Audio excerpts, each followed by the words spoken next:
One का जो एक मेजर सानिया हुआ, या उसके बाद इवन जब टेररिज्म के ख़िलाफ़ जो तमाम फोर्सेस हमारे अगेंस्ट थी, बोथ ईस्ट एंड वेस्ट, उनके ख़िलाफ़ भी एक बहुत बड़ी जंग है जो लड़ी, उस सब में भी कश्मीर कभी भी हमारे मंजर से हटा नहीं। कश्मीर को 1947 के हवाले से देखना एक एस्पेक्ट है जो अभी कहा है, लेकिन हिस्ट्री इससे कहीं पहले जाती है, जिससे समझ ये आ जाएगी कि कश्मीर का इशू क्यों ख़त्म नहीं हुआ और कश्मीर का इशू आने तक भी, उनकी आज़ादी तक क्यों ख़त्म नहीं होगा। ये 1947 का वाक़या नहीं है। याद रखिए कि जब कैलिफाइट और उमाइड्स के दौर में जब कंप्लीट जब आउटबर्स्ट हुआ और सल्तनत ईरान और रोम को फतह किया गया और मुसलमान जो है 14वीं सेंचुरी में यूरोप में और फिर सेंट्रल एशियन रिपब्लिक्स में आए, that was the time that the Muslims arrived in Kashmir. That was the first staging point. और वहाँ पे शामीर डायनेस्टी थी 1326 या 1327 में, वहाँ से मुसलमान स्टार्ट हुए और 450 साल से ज़्यादा मुसलमान कश्मीर के अंदर जनरेशन पैदा होती रही। और आज जब आप कश्मीर में देखते हैं कि उन बच्चों में ये स्पिरिट कहाँ से है, सो उन्होंने वो ट्रांसफ़र किया है अपने वैल्यूज़ को, अपने रिलीजन को into these generation and they have continuously struggled। उसके दरमियान में अगर अजीत सिंह का टाइम आया या गुलाब सिंह के हवाले जब हुकूमत कर दी खुद ब खुद ब्रिटिश ने, Kashmiris were struggling to get back. So ये एक कश्मीर के बहुत ही खूबसूरत, बहुत ही मेहनत वाले लोगों का एक स्ट्रगल है जो चलता रहा। मुझे याद है कि मैं किंग्स कॉलेज लंदन में पढ़ रहा था और वहाँ पे जब कश्मीर की बात हुई तो मैंने उन्हें ये पॉइंट ऑफ व्यू दिया कि आपने जानबूझ के ये फॉल्ट लाइंस छोड़ी ताकि बाद में हम लोग ये करते रहें। And there was a very big debate, but British did it right in Africa. आपने स्ट्रेट लाइंस देखी हैं? स्ट्रेट लाइंस गाँव डिवाइड कर दिए इस तरह करके आपस में। So I think these fault lines in my opinion were left on purpose ताकि एम्ब्रॉयल रहें इन्हीं चीज़ों के अंदर और वो सब कुछ होता रहा। बट टाइम पीरियड में बड़ी इंपॉर्टेंट चीज़ देखें, 1948 में जंग शुरू हुई and we went on, Azad Kashmir हुआ and forces are moving forward. और ये बात जो टिका खान साहब ने कही है बहुत मुनासिब है। 1947 से लेके 1957 तक जरा देखें, 17 रेवोल्यूशंस पास हुए और कौन गया United Nations? We never went to United Nations. India went to United Nations because we are powerful, we are moving full force. And उन्होंने कहा यूनाइटेड नेशन में जाके खुदा का वास्ता रुकवाएं और 1 जनवरी 1949 को फिर सीज फायर का हुक्म हुआ। ये वो ज़माना था जहाँ पे हम लोग अपनी फुल फोर्स के साथ एक्सर्ट कर रहे थे, इंडिया वाज रिसीविंग इट। तो ये जो आर्टिकल 370 है इसका पीरियड भी सुन लीजिए। 1954 में 1954 में एक प्रेसिडेंशियल ऑर्डर आया। What was that pressure of this small state? Pakistan 1947 में कितना छोटा सा मुल्क था, बट हमारे तमाम वो जो मुजाहिदीन उस ज़माने में मूव कर रहे थे, and believe you me this is the only way. जब आप ताकतवर होते हैं, और अब तो ताकत बहुत जहन की भी आ गई और फिजिकल फोर्स भी आ गई। इसको मैं एंड में जब आऊँगा तो मैं कल्मिनेट कर दूंगा कैसे।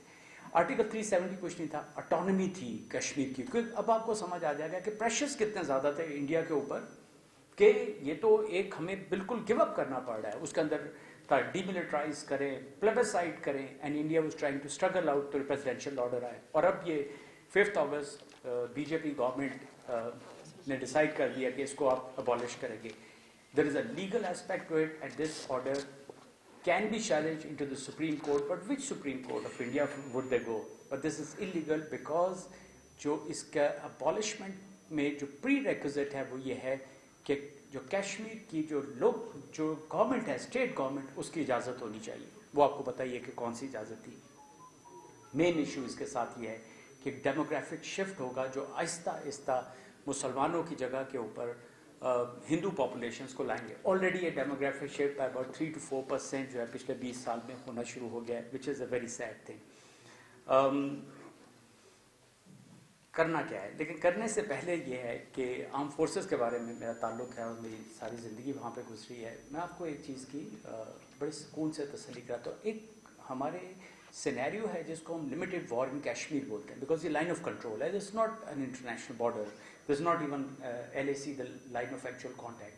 تو یہاں پہ جو skirmishes ہوتی ہیں, جو ذکر بھی کیا تھا کہ فائرنگ ہوتی ہے, that does not constitute a war. اس میں یہ skirmishes ہو سکتی ہیں. اور جب 27 کا یا 26 تاریخ کا جو واقعہ ہوا فیبرک کا, وہ بھی کراس لائن آف کنٹرول تھا. میں کسی یوفورک اس میں نہیں کہہ رہا, میں آپ کو اسٹیٹسٹکلی بتا دیتا ہوں. 65 وار میں ایئر فورس کی ہلکی سی بات کر لیتے ہیں, because air power now is almost ایوری تھنگ. آپ نے ایک دن میں پورا پرسپیکٹو چینج ہوتے ہوئے دیکھا. پولیٹیکل ڈومین چینج ہو گیا, ملٹری ڈومین چینج ہو گیا, انٹرنیشنل امپریشنس چینج ہو گئے, ایوری تھنگ واز کوائٹن ڈاؤن کہ آپ ایگریشن نہیں کر سکتے. ناٹ کہ جو باقی دو فورسز ہیں ان کے اپنے اپنے رولس ہیں. اس وقت ہمارے پاس 120 سے زیادہ JF-17 ہیں جو کہ F-16 کے مقابل ہیں, اور 4 ڈومینس میں F-16 کو ایکسیل کرتے ہیں. سو وی ہیو 200 ایروپلین جو کہ ایبسولوٹ گڈ ہے, اور ان ایئر کرافٹ نے اس آپریشن میں پارٹیسپیٹ کیا. اس کے علاوہ ہمارے پاس تقریباً 200 سے اوپر وہ جہاز ہیں جو ایکسٹریم گڈ کیپیبلٹی رکھتے ہیں بامبنگ کرنے کی, اور وہ سب شامل تھے 27 تاریخ کو. So I think we have a very important air force, اور اسی لیے وہ بیک آؤٹ کر گیا. ان کو انداز تھا کہ اگر وار لمیٹڈ ٹو کشمیر ہوتی ہے.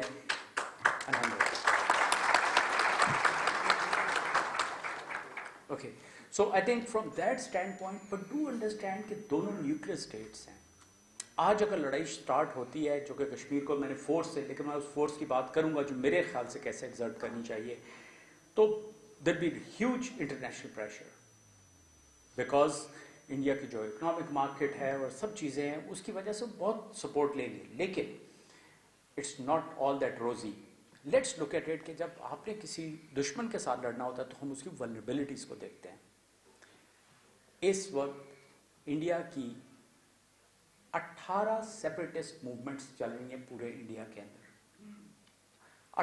سو ان کی جو سپریشن ہے صرف کشمیر میں نہیں ہے, آسام میں ہے, اور اس کے علاوہ بہت سارے 18 سیپریٹسٹ موومنٹس ہیں وہ چل رہی ہیں. جیسے پہلے میرے بھائی نے کہا تھا, پہلے ہمیں اپنا گھر ٹھیک کرنے کی ضرورت ہے. Excellent governance has to come in here. Economically strong ہونا پڑے گا. Beggars not choosers. وہ ہم لوگ چھوٹے ہوتے تھے تو وہ کہتے تھے جنہ کو دانے اور کملے بھی سیانے, یہ گاؤں میں کہا کرتے تھے کہ you have to be economically strong to impose yourself. So I think اپنے آپ کو ٹھیک کرنا پڑے گا تاکہ کشمیریز بھی دیکھیں کشمیر کا کوئی انڈیپینڈنٹ کنٹری نہیں ہے, کشمیر پاکستان کا حصہ ہے.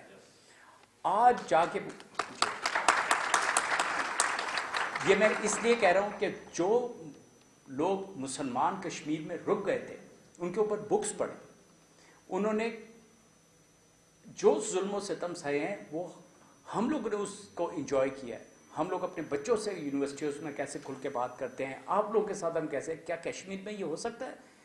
ان لوگوں نے اپنی آئیڈینٹیٹیز چھپا چھپا کے نوکریاں حاصل کی, ورنہ مسلمانوں کو جو وہاں پہ حال ہے انڈیا کے اندر وہ ایک بہت بری سچویشن. تو Kashmir is part of Pakistan, Kashmir will come to Pakistan, and میرے کنکلوژنز دو ہی ہیں. اپنے آپ کو ٹھیک کریں, اسٹرانگ کریں, انٹرنیشنل فورم کے اوپر مزید اور ہائی لائٹ. پرائم منسٹر جو ہیں انہوں نے بہت اچھا ہائی لائٹ کیا تھا. ایٹ لیسٹ لوگوں نے اب ٹیررزم اور فریڈم اسٹرگل میں ڈفرینشیٹ کرنا شروع کر دیا ہے. اور سب سے آخری بات یہ ہے, ہر کام بہت تمیز سے اور انٹرنیشنل فورم سے نہیں ہوتا ہے. Indirect strategies are part of the whole thing. So اگر اندرا گاندھی کہہ سکتی ہیں کہ آج ہمارا اکھنڈ بھارت کا خواب پورا ہو گیا 71 کے بعد, تو آج 18 سیپریٹسٹ موومنٹس وہاں بھی چل رہی ہیں, ان کی بھی ولنریبلٹیز ہیں. اینڈ آئی پرسنلی تھنک کہ ہمیں خود بھی اسٹرانگ کرنا ہے اپنے آپ کو, اور ان کو بھی ایکسپلائٹ کرنا ہے. کشمیر انشاءاللہ پاکستان ہی رہے. Thank you. انشاءاللہ.